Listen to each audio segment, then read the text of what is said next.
Kate Morrison pushed through the thick green leaves that covered the forest floor on planet Talasea.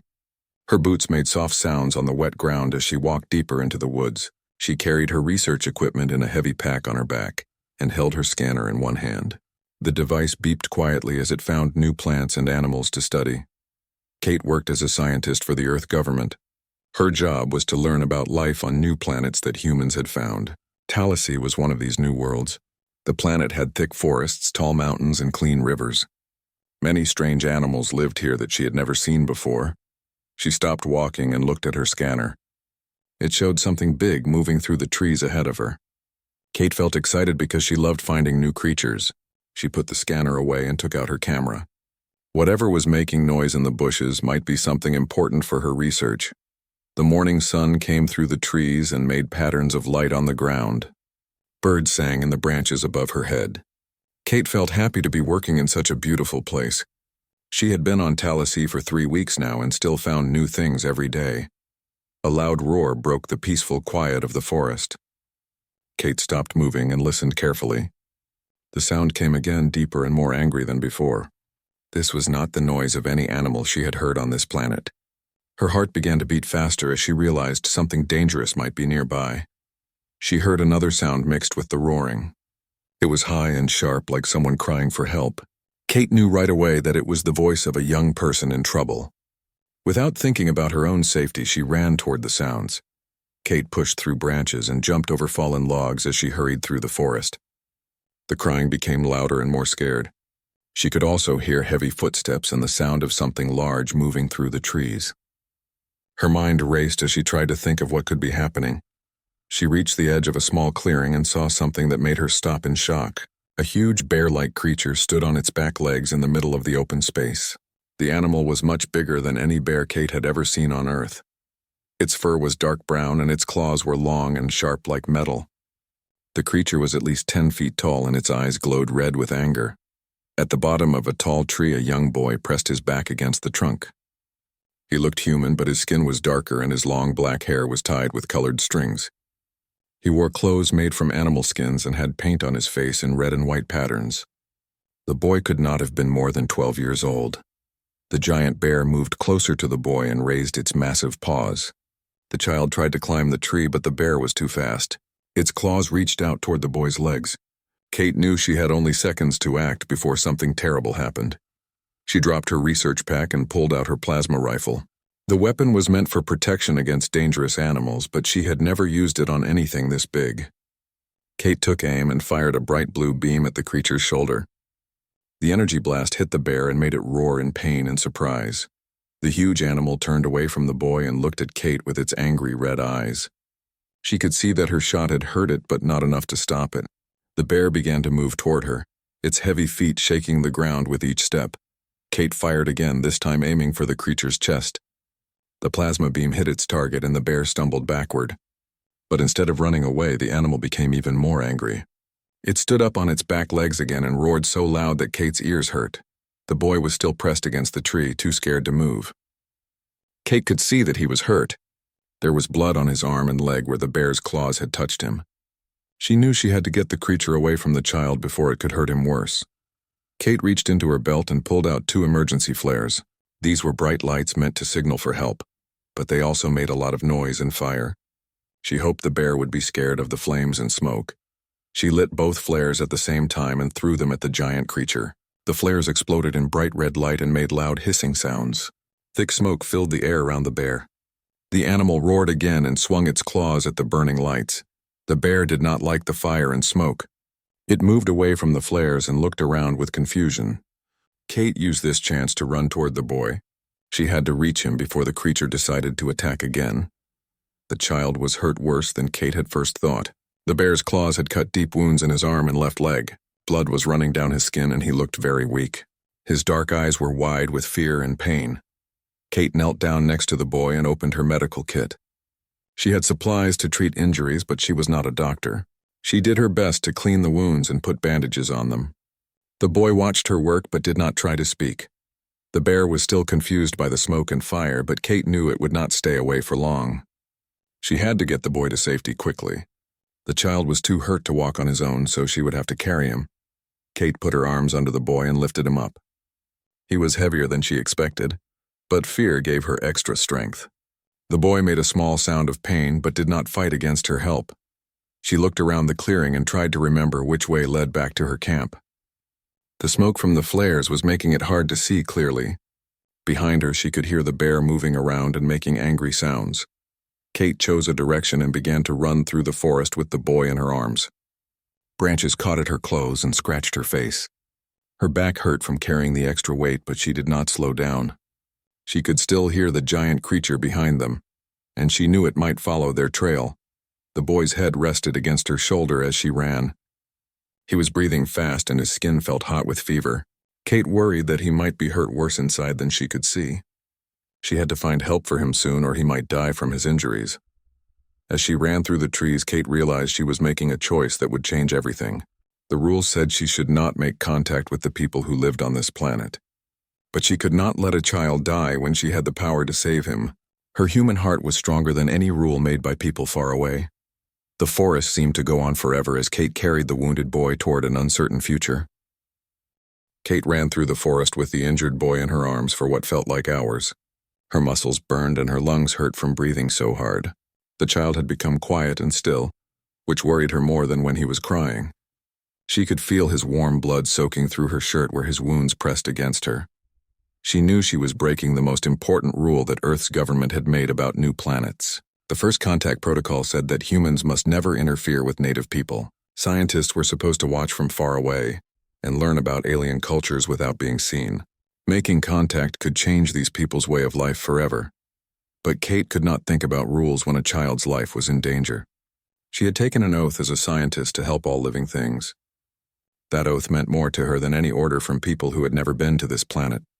The boy's breathing became slower and more shallow as she carried him. Kate stopped running and checked his wounds again.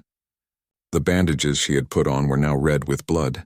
She needed to find help for him soon or he would die in her arms. Kate looked around the forest and tried to decide which way to go. She could take the boy back to her research camp where she had medical supplies and communication equipment. But the camp was far away, and she was not sure the boy would live that long. She remembered seeing smoke rising from the forest when she first arrived on this planet. The smoke had come from fires, which meant there were people living nearby. The boy's clothes and the paint on his face showed that he belonged to one of the native groups. His own people might be able to help him better than she could. Kate made her choice and turned toward where she had seen the smoke. She started walking again, moving more slowly now to save her strength. The boy felt heavier with each step, but she held him tight and kept moving forward. The trees began to change as she walked. They became smaller and more spread out. Kate could see patches of sky through the leaves above her head.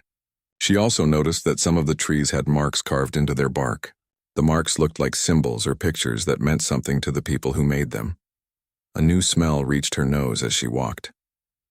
It was the smell of wood smoke and cooking food. Kate felt hope growing in her chest because these smells meant people were close. She walked faster, following the scent through the trees. The forest ended suddenly and Kate found herself standing at the edge of a large open area. In front of her was a village unlike anything she had ever seen. Round houses made of wood and animal skins sat in a circle around a central fire pit. Gardens of plants grew between the houses, and she could see people working in them. The first person to see Kate was a woman pulling weeds from a patch of corn. The woman looked up and saw a stranger carrying a bleeding child. She dropped her tools and let out a loud cry that brought other people running from their houses. Within seconds, Kate was surrounded by dozens of men, women, and children. They all had the same dark skin and long black hair as the boy she carried. The men held spears and bows with arrows. Their faces showed anger and fear as they looked at Kate's strange clothes and equipment. Kate tried to speak but realized these people would not understand her language. She held out the wounded boy and said his name over and over, hoping someone would recognize him.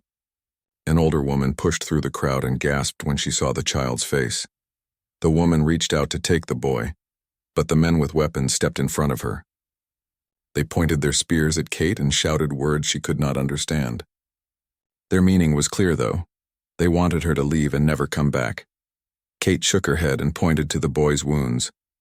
She tried to show them that she had helped him, not hurt him. But the people only became more angry and suspicious. Some of them had never seen anyone with pale skin and light hair before. To them, Kate looked like a dangerous spirit or demon. An old man walked slowly through the crowd. He was tall and thin with gray hair that hung down to his shoulders. His clothes were decorated with feathers and beads, and he carried a wooden staff carved with animal shapes. When he appeared, all the other people became quiet and stepped back. The old man looked at Kate with dark eyes that seemed to see everything. Then he looked at the wounded boy in her arms. He spoke a few words in his own language, and two women came forward to take the child. Kate did not want to let him go, but she could see that these people cared about the boy and would help him. One of the women was young and pretty with kind eyes. She touched the boy's face gently and whispered to him in a soft voice. The other woman was older and wore a necklace made of animal teeth. She examined the boy's wounds and nodded with approval at the bandages Kate had put on them. The old man spoke again, and the people with weapons lowered their spears. But they did not put them away completely. Kate could see that she was still in danger if she made any wrong moves. The old man pointed to himself and said a word that sounded like Standing Bear. Kate understood that this was his name. She pointed to herself and said Kate several times until he nodded. Standing Bear looked at the wounded boy and then at Kate. He seemed to be thinking about something important. The other people waited quietly for him to make a decision. Kate could feel her heart beating fast as she wondered what would happen to her. Finally, Standing Bear spoke to the crowd. Some of the people looked surprised or angry at his words. A few of the younger men argued with him, waving their weapons in Kate's direction. But the old man held up his hand for silence and spoke again in a firm voice. Standing Bear turned back to Kate and made a gesture for her to follow him. Two of the men walked behind her with their spears ready, making sure she could not try to escape or cause trouble. Kate followed the old chief toward the center of the village. The houses were built in a clever way that Kate admired as she walked past them. They were made to stay warm in winter and cool in summer. Gardens of food plants grew in neat rows between the homes. Children peeked out from doorways to look at the strange visitor with wide, curious eyes. Standing Bear led Kate to the largest house in the village. It was decorated with painted designs and hung with strings of colorful beads. Outside the door sat an even older man with long white hair and tattoos covering his arms. This man wore a cape made of bird feathers and had bones and stones hanging from his neck. The old man with the feathered cape looked at Kate for a long time without speaking. Then he stood up slowly and walked around her 3 times, studying her from every angle. Kate tried to stay still and calm even though she felt nervous under his intense stare. When the old man finished his examination, he spoke to Standing Bear in their language. Kate could not understand the words, but she could tell they were having an important discussion about her. Sometimes their voices became loud and excited as they disagreed about something. Other people from the village gathered around to listen to the conversation. Kate noticed that they were divided into 2 groups. Some of them looked at her with anger and fear. These people wanted her to leave right away, but others seemed curious about her and the medicine she had used to help the wounded boy. The discussion went on for a long time as the sun moved across the sky. Kate stood quietly and waited, not knowing what these people would decide about her fate. She thought about the boy she had saved and hoped he would recover from his injuries. Finally, Standing Bear and the old medicine man reached an agreement. Standing Bear turned to Kate and spoke slowly, using hand gestures to help her understand. He pointed to the house behind him and then to Kate. Then he held up 3 fingers and pointed to the sun. Kate understood that she was being allowed to stay in the village for 3 days. It was not a warm welcome, but it was better than being killed or driven away. She nodded to show that she accepted their terms and would cause no trouble during her visit. As the crowd began to break up, Kate wondered what would happen during the next 3 days, and whether she would live to see her research station again. Kate woke up on her first morning in the village when the sun came through the small window of the house where she was staying. She had slept on a bed made of soft animal furs that smelled like wood smoke and herbs. The house was simple but comfortable, with walls made of logs and a roof covered in bark. She sat up and looked around the room. Her research equipment sat in the corner where she had put it the night before. The villagers had let her keep her things, but she could see guards standing outside her door. They were there to watch her, not to protect her. Kate dressed quickly and stepped outside. The village was already busy with people doing their morning work. Women were cooking food over fires. Men were making tools and weapons, and children were playing games in the dirt paths between houses. When the villagers saw Kate, many of them stopped what they were doing to stare at her. Some of them smiled in a friendly way, but others looked worried or afraid. Kate tried to smile back and show them that she meant no harm. A young woman approached Kate with a bowl of food and a cup of water. This was the same woman who had helped take care of the wounded boy yesterday. She had kind eyes and moved with gentle grace as she offered the meal to Kate. Kate accepted the food gratefully and tried to say thank you in the woman's language. She pointed to herself and said, "Kate," then pointed to the woman with a questioning look. The woman smiled and touched her chest, saying a word that sounded like Morning Star. The food was simple but good. It was a kind of soup made from corn and meat, flavored with herbs that Kate did not recognize. As she ate, Morning Star sat beside her and tried to teach her words in their language. Kate was a quick learner and soon knew how to say hello, thank you, and goodbye. After breakfast, Kate asked Morning Star about the wounded boy. The woman led her to another house where the child was resting. Kate was happy to see that he looked much better than yesterday. His wounds were clean and healing, and his eyes were bright and alert. The boy smiled when he saw Kate and spoke to her in his own language. Morning Star translated, telling Kate that the boy's name was Running Wolf and that he wanted to thank her for saving his life. Kate felt warm inside knowing that her decision to help had been the right one. Standing Bear appeared in the doorway and gestured for Kate to follow him. He led her on a tour of the village, showing her how his people lived and worked. Kate was amazed by how much they accomplished without any of the technology that humans used. The villagers grew many different kinds of food in their gardens. They had corn, beans, squash, and other plants that provided everything they needed to eat. They also knew which wild plants were good for medicine and which ones were dangerous. Standing Bear showed Kate how his people made their tools and weapons.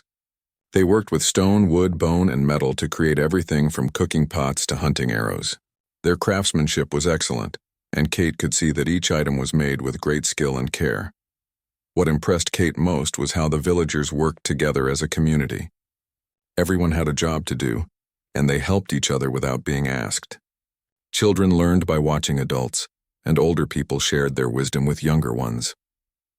As they walked through the village, Standing Bear pointed to the sky and spoke about the stars. Kate was surprised to learn that his people had been watching the night sky for many generations. They had names for all the star patterns and knew how the stars moved through the seasons. Standing Bear drew pictures in the dirt to show Kate what his people had seen in recent months. There had been new lights moving across the sky that did not follow the paths of normal stars.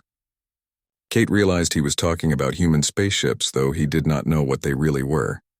The old chief told Kate about prophecies that his people had passed down for hundreds of years.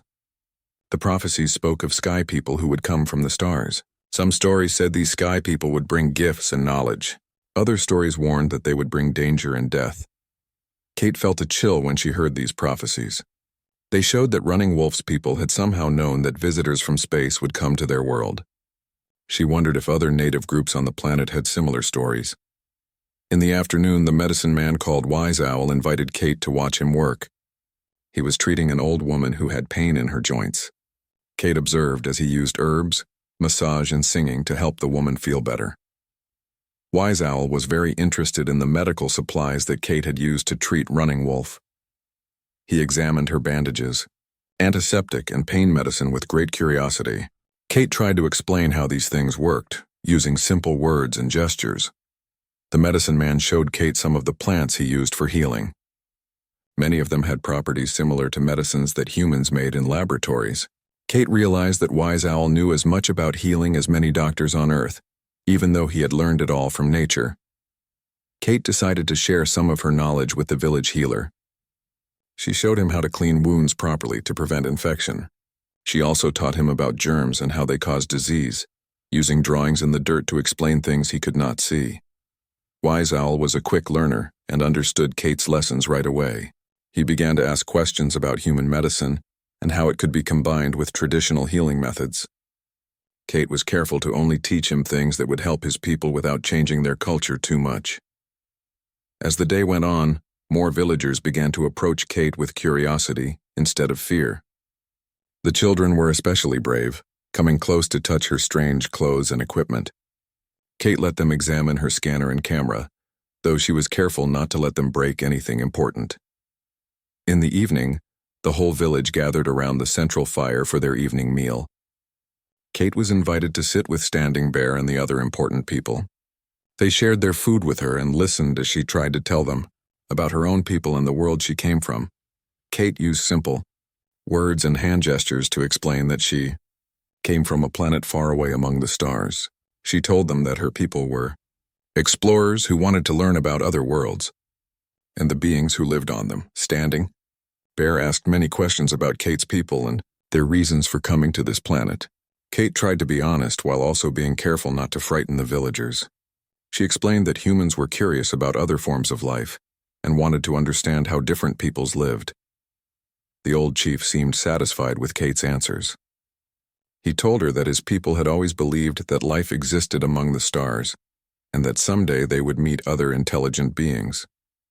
The prophecies had prepared them for this possibility.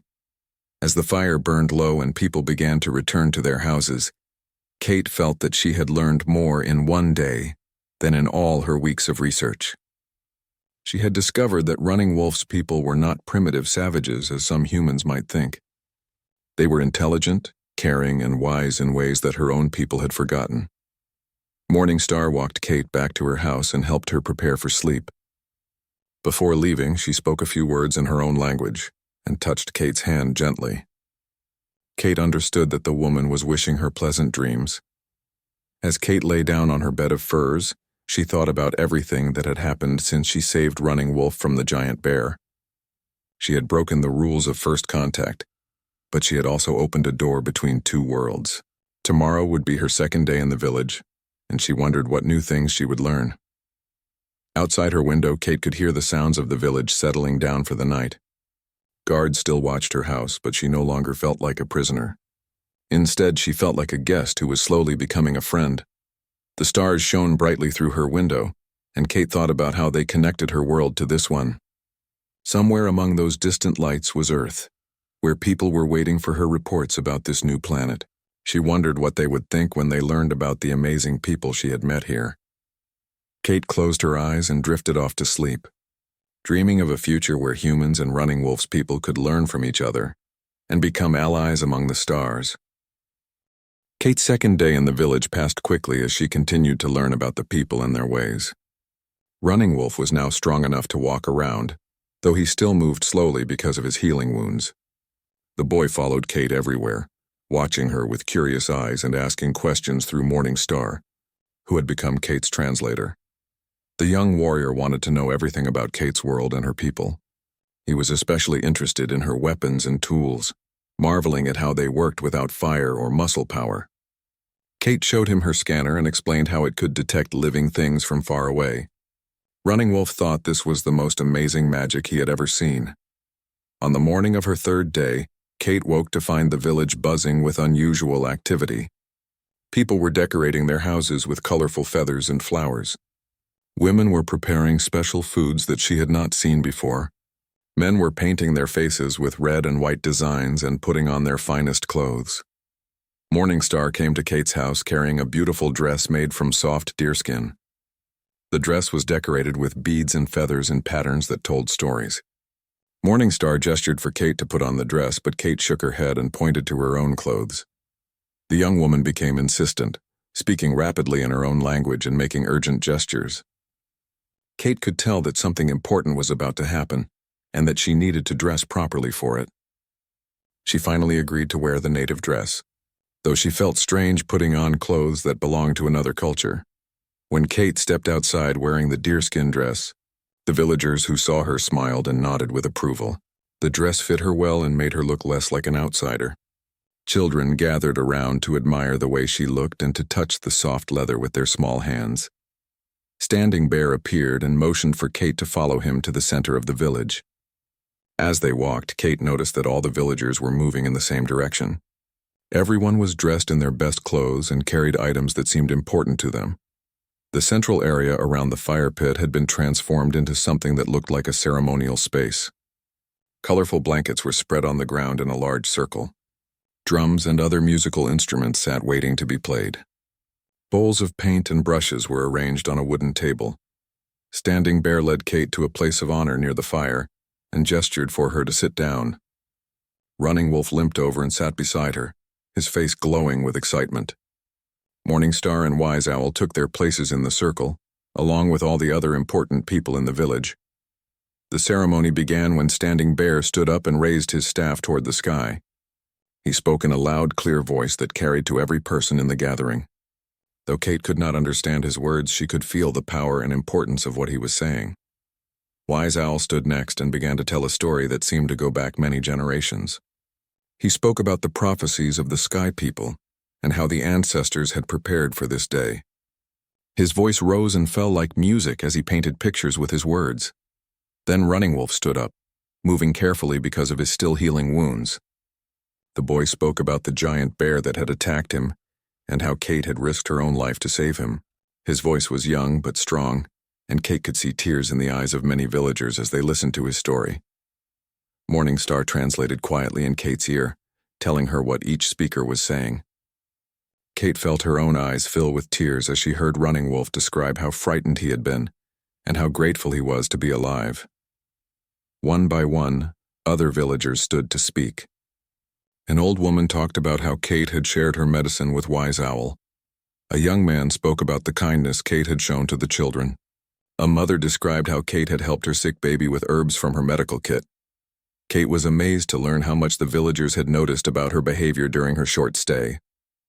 They had watched her carefully and seen that she treated everyone with respect and gentleness.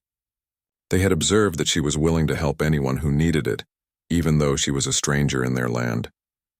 When all the speeches were finished, Standing Bear called for the drums to begin playing. The rhythm was slow and deep like a heartbeat. Other instruments joined in, creating music that seemed to connect the earth and sky. The villagers began to sing in harmony with the drums. Their voices blended together in a sound that was both beautiful and powerful. Kate felt the music flow through her body and touch something deep in her soul. Standing Bear approached Kate with a bowl of red paint in his hands. He dipped his fingers in the paint and began to draw symbols on her face. The paint felt cool and smooth as he worked, creating designs that had special meaning to his people. Wise Owl came forward with white paint and added more symbols to Kate's forehead and cheeks. Morningstar painted blue lines on Kate's hands and arms. Other villagers took turns adding their own marks until Kate's skin was covered in beautiful, meaningful designs. Running Wolf was the last to paint Kate. The boy used yellow paint to draw a small bear on her chin. This symbol showed that she was a bear killer, a warrior who had defeated a dangerous enemy to protect the innocent.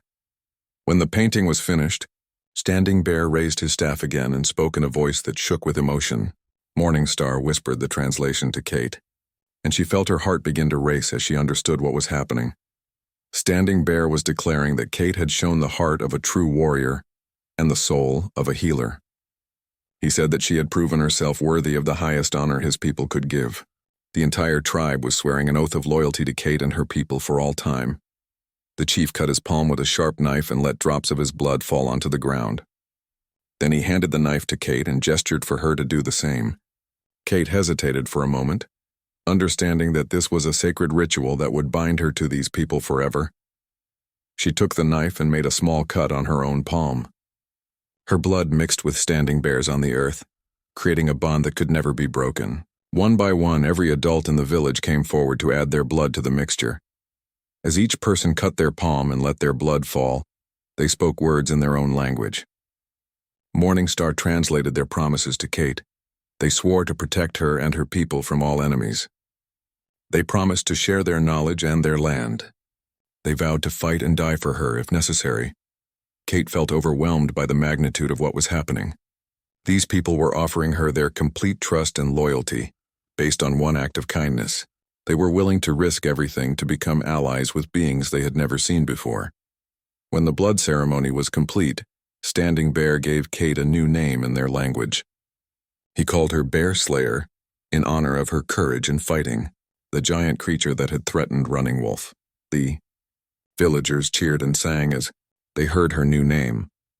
The celebration continued with dancing, feasting, and more music. Kate was given gifts of weapons, jewelry, and sacred objects that showed her new status in the tribe. Children brought her flowers and small treasures they had made with their own hands. As the sun began to set on her third day in the village, Kate realized that her life had changed forever. She was no longer just a scientist studying an alien culture. She had become a bridge between two worlds, carrying the hopes and dreams of both peoples. Standing Bear approached Kate as the celebration began to wind down.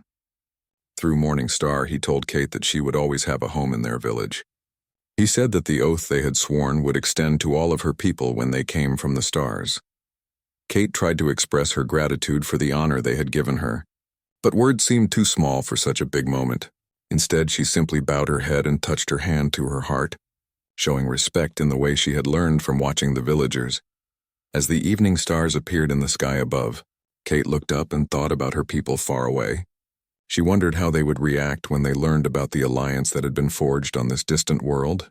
She hoped they would understand the gift they had been given and prove worthy of the trust that Running Wolf's people had placed in them.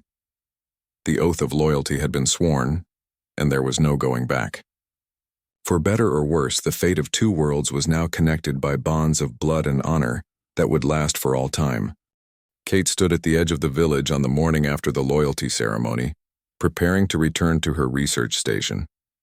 The painted symbols on her face had been carefully cleaned off, but she could still feel their power in her heart.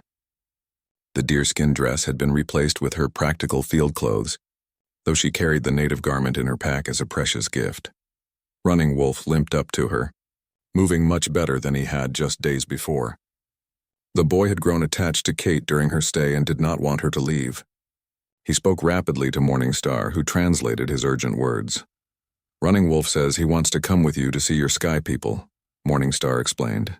He says he wants to learn about your magic tools and help build friendship between our peoples. Kate knelt down to speak with the boy at his level. She explained gently that her world was too different and dangerous for him right now, but she promised that she would return soon, and that someday there might be ways for their peoples to visit each other safely. Standing Bear approached with several of his warriors. The old chief carried a staff decorated with eagle feathers and carved with symbols that told the story of Kate's rescue of Running Wolf. He presented it to Kate as a sign of her status as an honored friend of the tribe. This staff will show any of our people that you are under our protection, he said through Morning Star. If you carry it, no one will harm you. It is proof of the oath we have sworn. Kate accepted the staff gratefully and promised to treasure it always. She also gave Standing Bear one of her communication devices, showing him how to use it to send messages. She explained that if his people ever needed help, they could use the device to contact her. The chief nodded seriously and carefully put the device in a special pouch. He understood the importance of the gift and promised to guard it carefully. This small piece of technology would be the first permanent link between the human and native worlds. Kate said goodbye to each person in the village who had shown her kindness.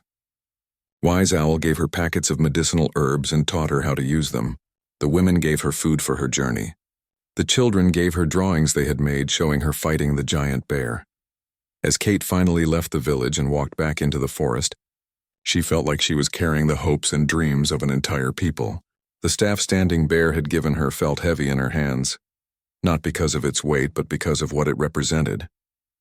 The walk back to her research station took most of the day. Kate had time to think about everything that had happened and what it would mean for the future. She knew that her actions had violated the first contact protocol in the most serious way possible. She had not just observed the native people, she had become part of their society. When Kate finally reached her research camp, she found it exactly as she had left it. Her equipment was still running, collecting data about the planet's plants and animals. Her communication array was ready to send reports back to Earth. Everything looked normal, but Kate knew that nothing would ever be normal again. She sat down at her computer and began to write the most important report of her career. Kate described her encounter with the giant bear and her decision to save Running Wolf. She explained how the native people had welcomed her and what she had learned about their culture. Most importantly, Kate wrote about the loyalty oath and what it meant. She tried to make her superiors understand that this was an opportunity that might never come again. The chance to form a peaceful alliance with an intelligent alien species was worth more than any amount of scientific data. Kate sent her report through the communication array and waited for a response. She knew it would take hours for the message to travel through space to reach Earth. During that time, she tried to prepare for whatever reaction her news would cause.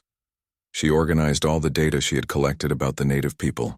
Kate had taken careful notes about their language, their customs, their technology, and their beliefs. She had also recorded video of the village and the ceremony where they had sworn their oath of loyalty.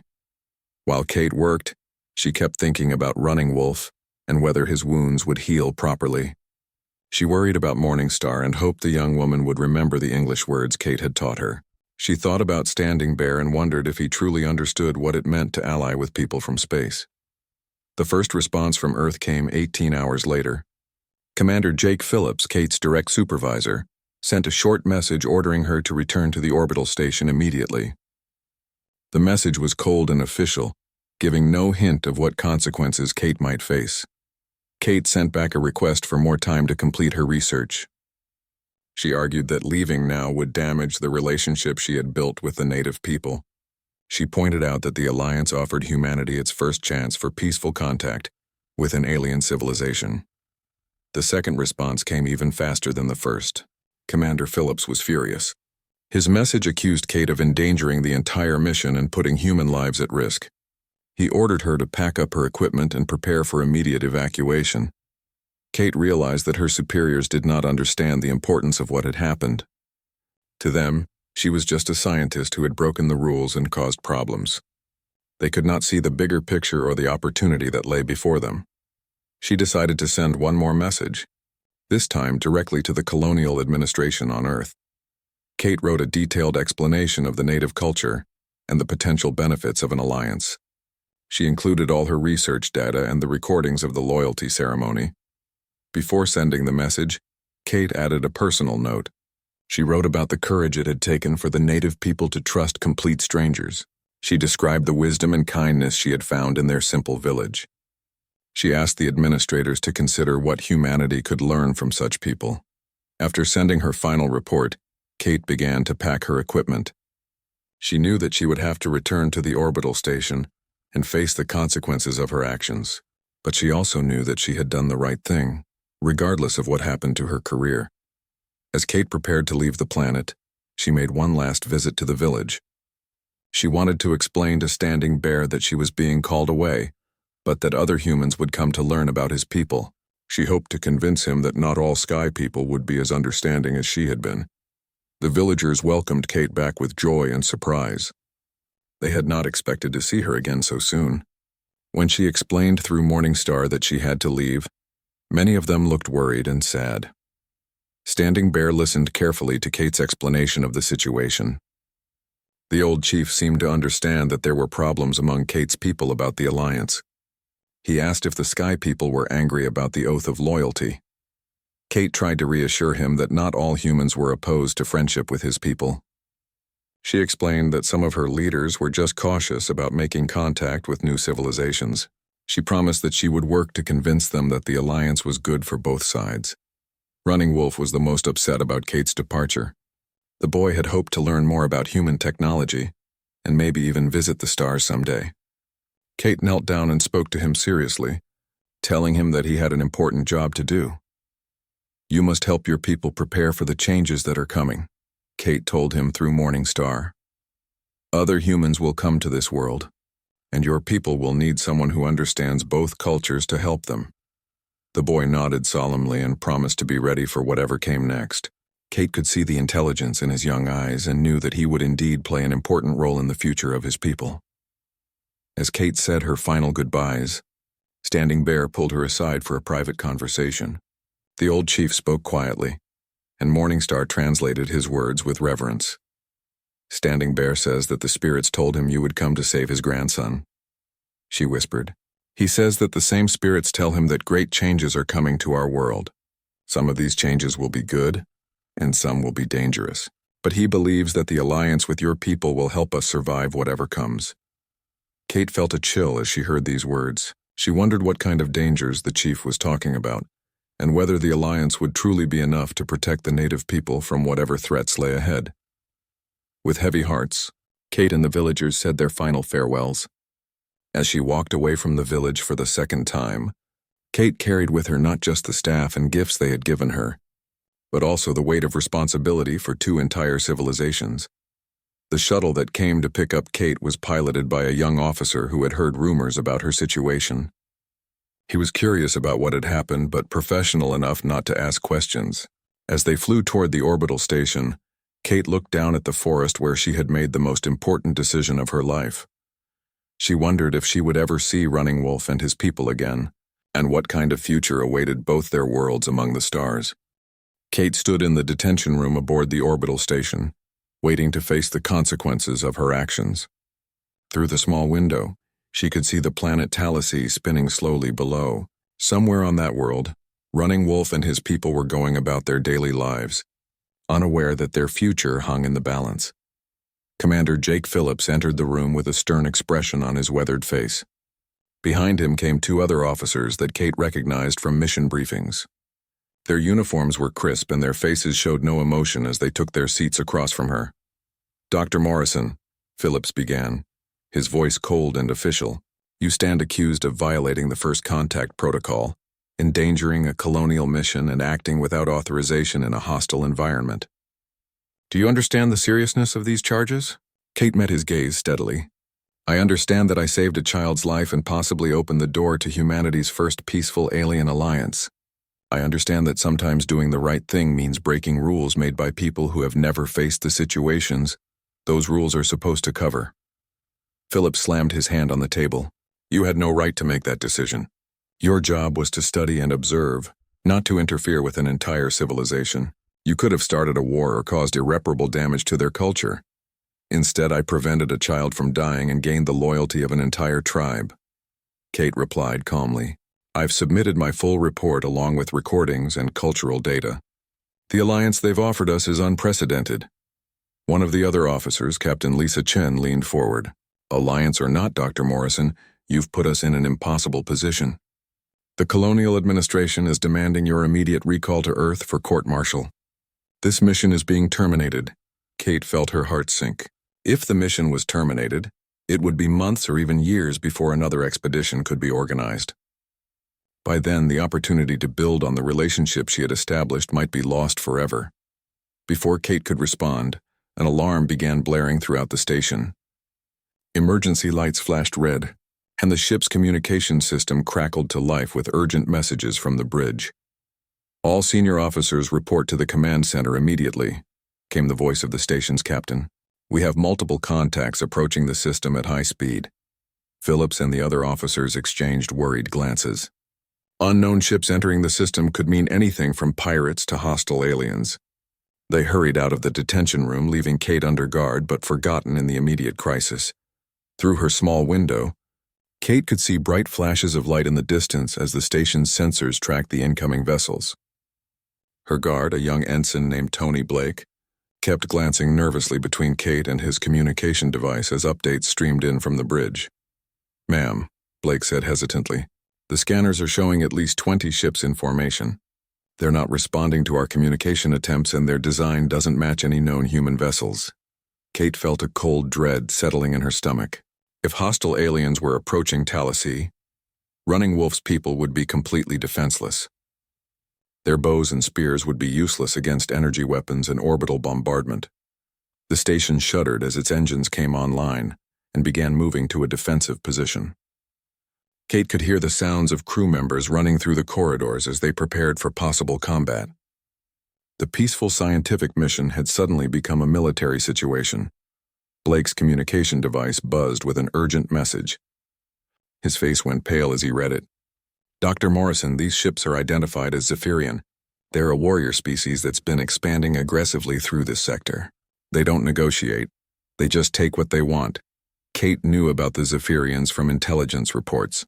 They were a militaristic civilization that conquered primitive worlds to use as slave labor and resource extraction sites. Planets with pre-industrial civilizations were exactly the kind of targets they preferred. "They'll slaughter Running Wolf's people," Kate said, more to herself than to Blake. "The villagers won't even understand what's happening to them." The young ensign looked conflicted.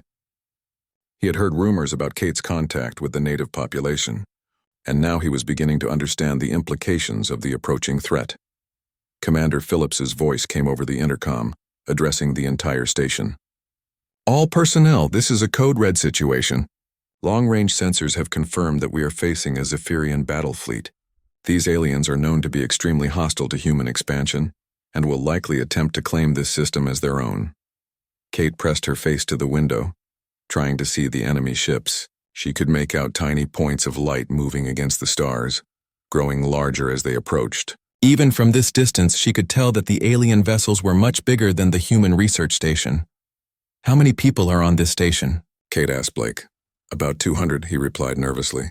But we're not a military vessel. We have some defensive weapons, but nothing that could stand up to a full battle fleet. Kate realized that not only were Running Wolf's people in danger, but everyone on the station was likely facing death as well. The Zephyrians were known for their ruthless efficiency in eliminating potential threats to their expansion. The station's intercom crackled again with an update from the bridge. Enemy fleet will reach weapons range in approximately 4 hours. All non-essential personnel are to report to emergency shelters. Military personnel should prepare for possible evacuation to the planet's surface. Blake looked at Kate with uncertainty. Dr. Morrison, I'm supposed to keep you in detention, but if we're evacuating to the planet, you need to let me talk to Commander Phillips immediately, Kate said urgently. I might be the only person on this station who can help save both our people and the natives. The young ensign hesitated for a moment, then made his decision. He unlocked Kate's detention room and escorted her quickly through the corridors toward the command center. Other crew members were hurrying past with equipment and supplies, preparing for the worst-case scenario. The command center was a chaos of activity when Kate and Blake arrived. Officers were shouting orders, technicians were monitoring sensor displays, and Commander Phillips was trying to coordinate with Earth Command for emergency reinforcements that everyone knew would arrive too late. Phillips, Kate called out over the noise. I need to speak with you immediately. The commander turned around, his face red with stress and anger. Dr. Morrison, this is not the time for your theories about alien alliances. We have a real crisis on our hands. That's exactly why you need to listen to me, Kate replied firmly. The Zephyrians are going to destroy everything on this planet, including the native people who swore loyalty to humanity. We have a moral obligation to protect them. Captain Chen looked up from a tactical display. With what? We have one research station against 20 warships. Even if we wanted to help the natives, we don't have the firepower to make a difference. Kate moved closer to the tactical display, studying the sensor readings of the approaching fleet. An idea was forming in her mind. Dangerous, but possibly their only hope. We can't fight them in space, Kate said, but we might be able to fight them on the ground. The natives know this planet better than anyone. They could be our eyes and ears, help us set up ambushes and sabotage operations. Philip stared at her in disbelief. You want to arm primitive aliens and turn them into guerrilla fighters? That's insane. It's better than sitting here waiting to be destroyed, Kate shot back. The Zephyrians excel at orbital bombardment and conventional warfare, but they struggle with irregular resistance movements. I've read the intelligence reports. The station shuddered as the enemy fleet drew closer. Warning lights flashed as the ship's defensive systems activated automatically. Time was running out for everyone aboard. Captain Chen pulled Phillips aside for a quick conversation. Kate could see them weighing their limited options as the tactical situation grew more desperate by the minute. Finally, Phillips turned back to Kate with resignation in his eyes. All right, Dr. Morrison, tell me exactly what you have in mind. But understand that if this plan fails, we're all dead. Kate took a deep breath and began to explain her desperate strategy. First, we evacuate everyone to the planet's surface and establish a base in the native territory. Then we train Running Wolf's people to use our weapons and coordinate with our military personnel. The planet's terrain and their knowledge of it could be our greatest advantages. As Kate outlined her plan, she could see doubt and hope warring in the faces around her. It was a long shot, but it might be their only chance to save both civilizations from the approaching Zephyrian fleet. The countdown to invasion had begun, and the fate of two worlds now depended on an alliance forged by the rescue of one small boy from a giant bear.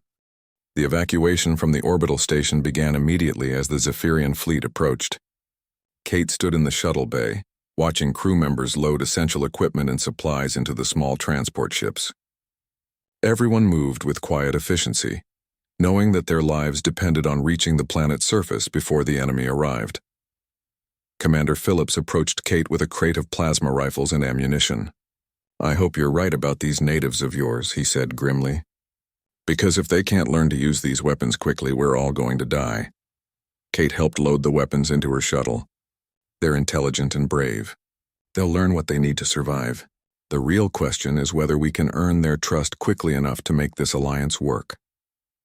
The first Zephyrian ships appeared at the edge of the system just as the last human shuttles departed the station. Kate watched through her viewport as brilliant flashes of energy lit up space behind them. The research station, which had been her home for months, disappeared in a ball of fire and debris. "There's no going back now," Captain Chen said from the pilot's seat. "We're committed to this plan whether it works or not." The shuttles flew through Talisee's atmosphere toward the forest where Running Wolf's village was located. Kate could see other human vessels landing at different points around the planet, spreading their forces to make them harder to target from orbit. When Kate's shuttle touched down near the village, she was amazed to see that the natives were already waiting for them. Standing Bear stood at the front of a group of warriors, holding the communication device Kate had given him. Behind him, the entire tribe had gathered to witness this historic moment. Running Wolf pushed through the crowd and ran toward Kate as she stepped off the shuttle. The boy had grown taller in the short time since she had last seen him, and his wounds from the bear attack had healed completely. He spoke rapidly in his own language, his young voice filled with excitement and questions. Morningstar appeared at Kate's side to translate. "Running Wolf says he knew you would come back when the sky burned with enemy fire. He says the spirits told his grandfather that this day would test the loyalty oath between our peoples." Standing Bear approached with dignity and calm despite the crisis situation. The old chief looked at the armed humans emerging from the shuttles, then turned his attention to Kate. When he spoke, his voice carried the weight of leadership and ancient wisdom. "Bearslayer," he said through Morningstar's translation, "you returned to us in a time of great danger. Our scouts have seen the enemy fires in the sky, and our shamans have felt the darkness approaching our world. We are ready to honor our oath and fight beside your people." Kate felt overwhelmed with relief and gratitude. Standing Bear, the enemy that comes from the stars, is more dangerous than any bear or rival tribe. They have weapons that can kill from great distances and ships that fly among the clouds. Are your people truly ready for such a war? The old chief's eyes grew hard with determination. Our ancestors fought enemies who seemed impossible to defeat. We learned that courage and wisdom can overcome any weapon if the cause is just. Your people saved my grandson's life. Now we will save your people's lives. Commander Phillips joined the conversation, looking skeptical about the capabilities of warriors armed with bows and spears. Chief Standing Bear, with respect, your people have never faced anything like what's coming.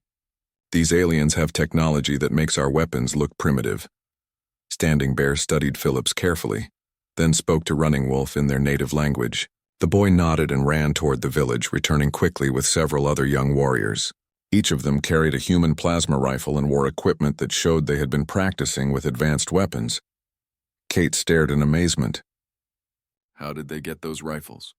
Where did they learn to use them? Morningstar smiled. After you left, Running Wolf convinced his grandfather to prepare for the war that was coming. They sent scouts to watch your sky station and learn about your weapons. When some of your people came down to study plants near the river, our warriors approached them peacefully and asked to be taught. Standing Bear nodded approvingly at his grandson's initiative. Running Wolf said that Bearslayer's people would need our help someday and we should be ready. The young warriors have been practicing with your weapons for many days. Phillips looked impressed despite himself. That shows remarkable foresight and adaptation.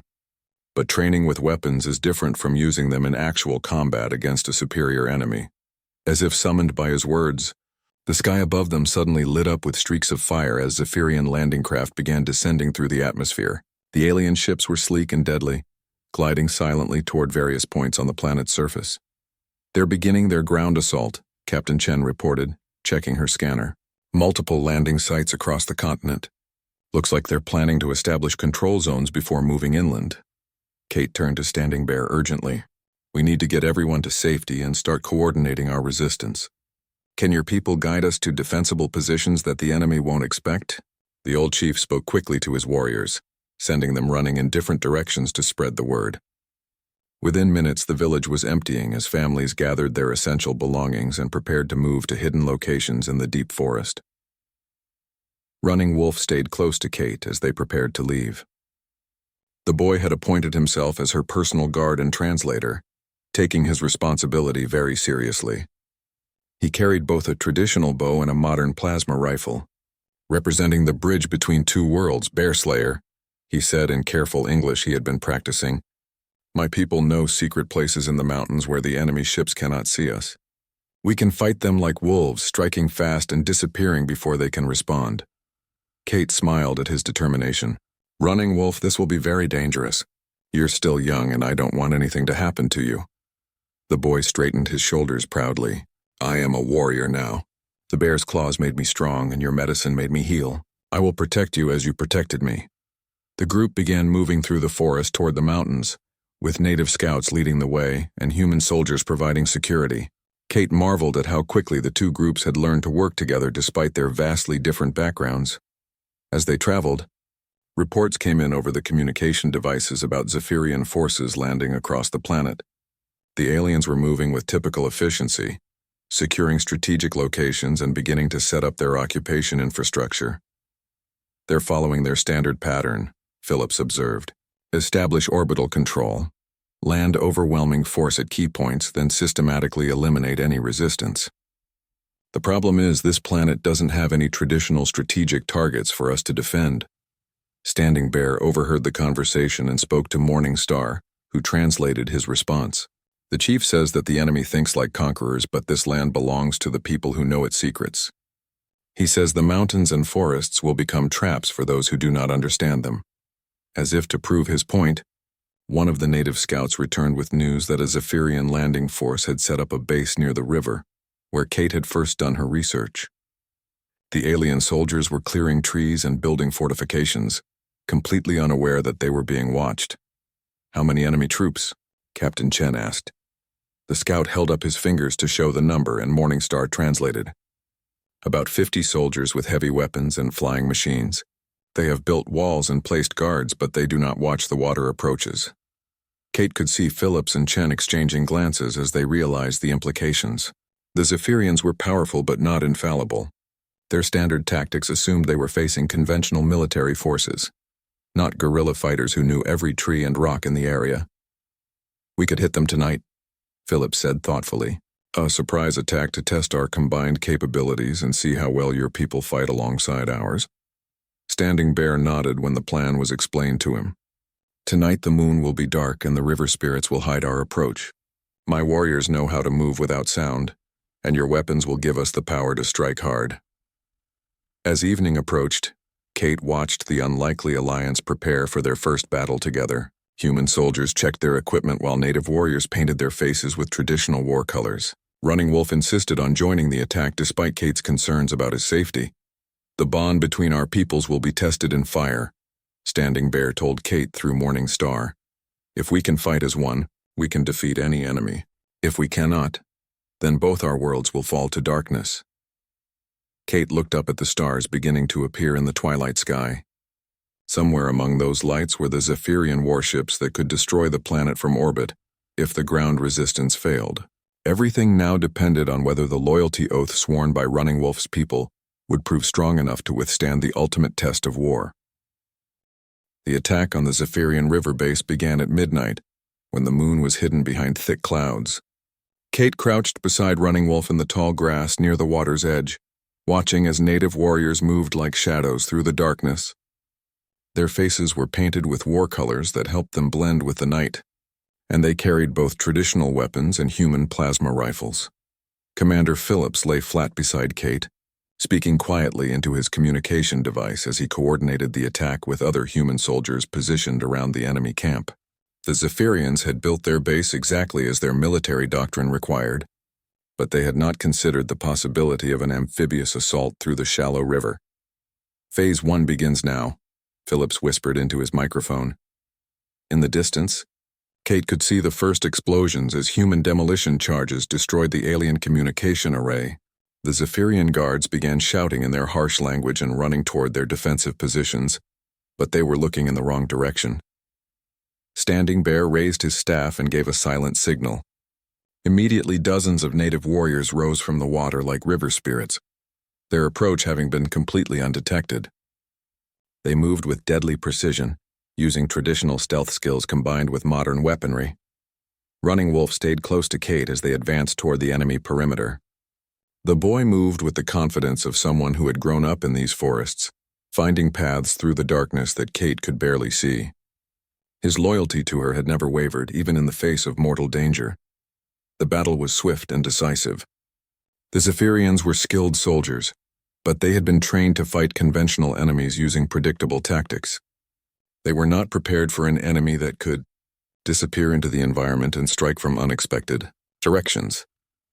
Kate watched in amazement as the native warriors used their knowledge of the terrain to devastating effect. They appeared from hiding places that the aliens had not even noticed, struck hard with plasma weapons, then vanished back into the forest before the enemy could respond effectively. Within an hour, the Zephyrian base was overrun and its garrison destroyed. The aliens' advanced technology had been no match for the combination of human weapons and native tactics. Most importantly, the resistance had captured several pieces of enemy equipment, including a communication device that would allow them to monitor Zephyrian fleet movements.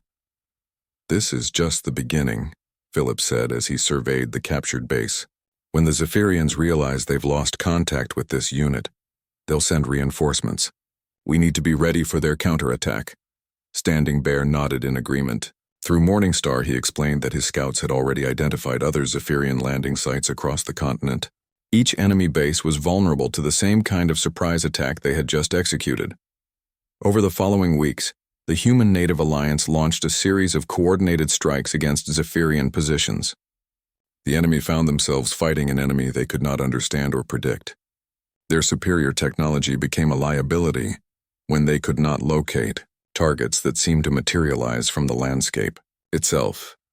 Kate divided her time between helping plan operations and serving as a liaison between the two cultures. She watched Running Wolf grow from a curious boy into a capable young leader who could communicate with both human soldiers and native warriors. His unique position made him invaluable to the resistance effort. The turning point came when Zephyrian commanders decided to make a massive assault on the main native settlement area. Intelligence gathered from captured equipment revealed that they were bringing their entire ground force together for one overwhelming attack. "They're getting desperate," Captain Chen observed as she studied the enemy battle plans. "They can't afford to maintain this occupation much longer without showing results to their fleet commanders." Standing Bear called for a great council of all the tribes in the region. Kate was amazed to see representatives from dozens of different native groups arriving at the hidden mountain camp. Running Wolf had spent weeks traveling between villages, spreading the story of the alliance and convincing other leaders to join the fight. The council meeting lasted for 2 days as the various chiefs debated whether to risk everything in a final battle. Some argued for continued guerrilla warfare, while others wanted to prove their strength by meeting the enemy in open combat. Kate spoke at the council, explaining what victory would mean for both peoples. "If we win this battle," Kate told the assembled leaders through translators, "it will prove that free peoples fighting together are stronger than any empire built on conquest. Your children and our children will share the stars as equals." In the end, the council voted unanimously to stand and fight. Every warrior from every tribe would gather to defend their homeland against the Zephyrian assault. It would be the largest native military force ever assembled on the planet. The final battle took place in a broad valley that the Zephyrians had chosen as the perfect location to deploy their heavy weapons and armored vehicles. They expected to face scattered groups of primitively armed natives and a handful of human survivors. Instead, they found themselves surrounded by over 1,000 warriors armed with plasma rifles and led by commanders who understood both ancient tactics and modern warfare. The valley that the aliens had seen as an advantage became a trap that cut off their escape routes. Kate stood with Running Wolf and Standing Bear on a hill overlooking the battlefield. Below them, human technology and native wisdom worked together in perfect harmony. The boy who had once been helpless against a giant bear now commanded warriors in a battle for the fate of 2 worlds. The Zephyrian assault began with orbital bombardment, but the defenders had anticipated this and taken shelter in caves and underground bunkers. When the alien ground forces advanced, They found themselves fighting an enemy that seemed to know every rock and tree in the valley. The battle raged for hours, with the outcome uncertain until the final moments. Kate watched through binoculars as Running Wolf led a flanking attack that broke the enemy's left flank. The young warrior moved with courage and skill that would have made his grandfather proud. When the Zephyrian commander finally realized that his forces were surrounded and outnumbered, he attempted to call for evacuation from the fleet. But the communication jamming equipment that the Resistance had captured from earlier raids prevented any signal from reaching. The ships in orbit, the surviving Zephyrians, surrendered as the sun set over the valley. Their mighty ground force had been defeated by an alliance they had never imagined possible. More importantly, the victory sent a clear message to the fleet commanders that this planet was not worth the cost of occupation. Kate received confirmation 3 days later that the Zephyrian fleet was withdrawing from the system. The aliens had decided that the resistance was too effective and the planet too unimportant to justify continued losses. In the months that followed, representatives from Earth's government arrived to formalize the alliance that Kate and Running Wolf's people had forged in blood and battle. The Terran Federation officially recognized the native tribes as sovereign allies and granted them protection under human law. Kate was appointed as the first human ambassador to the native peoples, establishing protocols that would guide future first contact situations throughout the galaxy. Her decision to save one boy from a bear had become the foundation for a new model of interspecies cooperation. Running Wolf, now a young man respected by both cultures, became the chief liaison between his people and the growing human presence on Talasea. He established schools where native children could learn about technology, while human children learned about living in harmony with nature. Standing Bear lived to see his grandson become a leader who bridged two worlds. In his final years, the old chief often spoke about the day when Bear Slayer had appeared in their village and changed the destiny of his people forever. The alliance between humans and the native peoples of Talasea became a beacon of hope in a galaxy often torn by conflict and misunderstanding. Other worlds looked to their example as proof that different species could work together for mutual benefit rather than domination. Years later, when Kate was an old woman with gray hair and laugh lines around her eyes, she would sit with Running Wolf's children and tell them the story of how their grandfather had been saved from a giant bear. The children always asked why she had risked her life for someone she had never met. Kate's answer never changed. Because sometimes the smallest act of kindness can change the entire universe. Your grandfather taught me that courage comes in many forms, and the most important battles are often fought not with weapons, but with compassion. The Cherokee-like people of Talasea had indeed sworn loyalty to humanity, but in the end, it was humanity that had gained the most from the alliance. Kate had learned that true strength came not from technology or military might, but from the bonds of friendship and mutual respect that could unite any peoples willing to see past their differences. The stars above Talasea now carried ships from both worlds, exploring the galaxy together and spreading the message that cooperation was always stronger than conquest. And in the village where it all began,